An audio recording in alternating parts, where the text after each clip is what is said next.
동물원에 긴 줄이 늘어섰습니다. 판다를 보려는 줄입니다. 존재 자체가 귀여움으로 무장된 이 동물.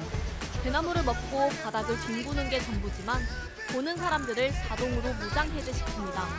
그런데 이 판다, 중국의 외교 전략 수단으로 쓰이고 있는 사실 믿어지시나요?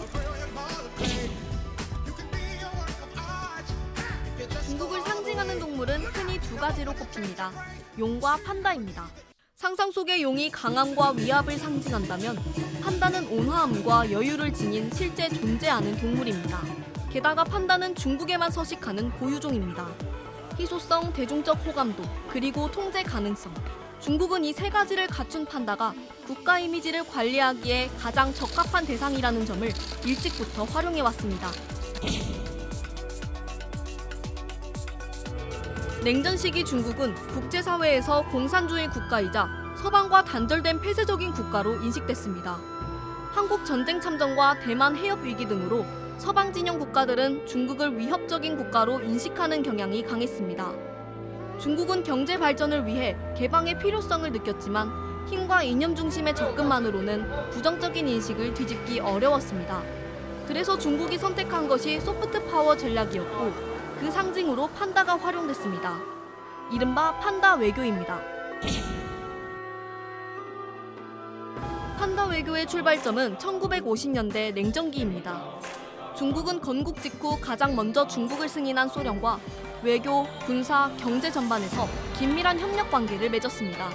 그리고 1957년 중국은 소련에 우호의 상징으로 판다 핑핑을 보냅니다. 같은 시기 미국 역시 판다 제공을 요청했지만 중국은 이를 받아들이지 않았습니다.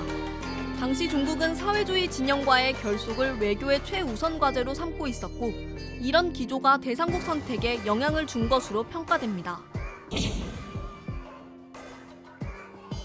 판다 외교가 세계적으로 주목받은 계기는 1972년 닉슨 미국 대통령의 방중입니다.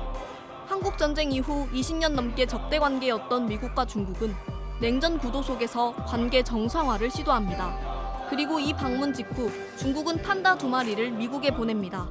엄청난 충격이었죠. 전 세계적으로. 적대하는 나라였고 한국전쟁에서 피를 흘리면서 싸웠는데 닉슨 행정부가 중국에 당하고 중국에서도 그걸 받아들이고 여기 이제 미국과 중국이 국제 정상화까지 이루었는데 사실 이제 그거를 상징하는 게 판다라고 할 수 있는.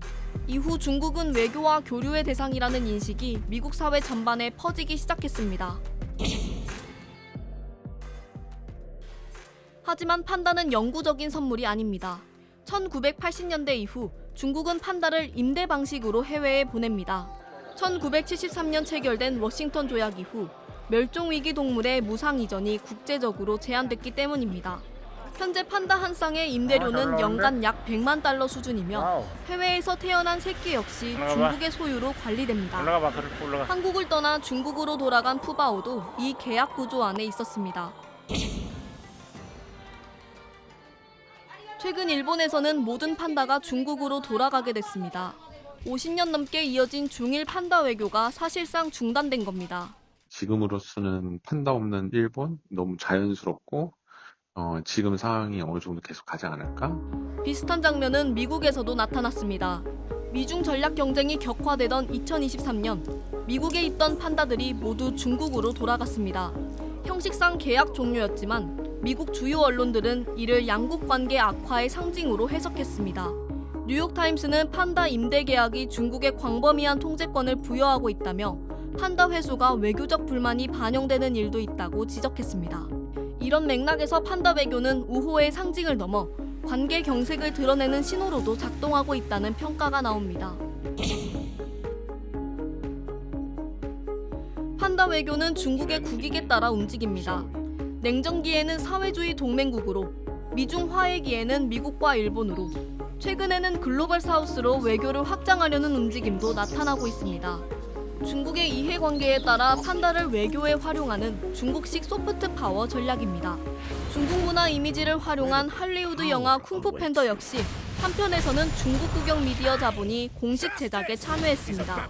중국 이미지가 어떻게 소비되는지까지 관리하기 시작했다는 평가도 나옵니다. 그러니까 우리가 쿵푸 팬다도 사실은 그 만화 영화지만 판다로서 이미지화한다는 거는 나름 이유가 있겠죠. 중국에 대한 이제 해외 사람들의 생각을 좋게 만들고 싶은 마음에서 하는 거니까 소프트 파워 외교? 그렇게 생각할 수 있지 않을까요?